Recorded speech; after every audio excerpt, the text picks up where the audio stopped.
Good afternoon guys, my name is Paul Kenneth Fontanillas from Delma, Isaya. And today, papakita ko sa inyo kung paano gawin itong cravat. Siyempre, kailangan nyo ng bandage. Tapos, tutupin nyo yan sa gitna.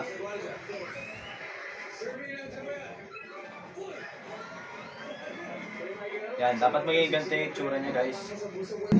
Yan, dapat ganito na yung magiging outcome niya guys. So, hanapin mo ulit yung gitna, tutupin mo ulit siya. Ganun siguro. So, dapat ganyan ulit. So, ganun lang ulit. Tutupin mo lang ulit, tapos hanapin mo lang ulit yung gitna. So yun, tutupin ulit natin siya hanggang sa maging manipis siya. So, ganito. Hanapin mo lang yung gitna, tapos yan, pagpag.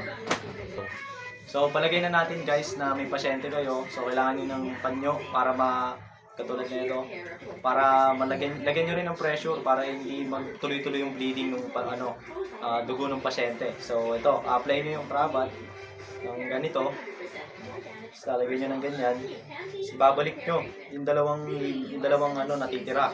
Pagkatapos nyan, tutupi nyo siya dito. Dito nyo siya tutupi, huwag nyo tutupi sa may sugat. Kasi baka ma-damage lalo yung sugat. So, pag tupi nyo ng ganyan, higpitan nyo.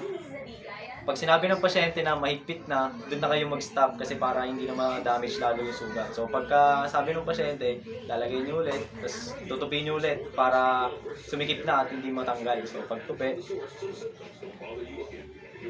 yan. So, may matitira siyang dalawang ilalagay nyo, tatago nyo na siya para mas maganda na yung lalagay nyo yung cravat. So, ito. Lagay nyo ulit dito. So yan, dapat ganito yung magkakalabasan niya. Natupi nyo ng safe at mas magiging safe yung kakalabasan ng magiging pasyente nyo. So yun lang, salamat sa panonood and yeah, thank you.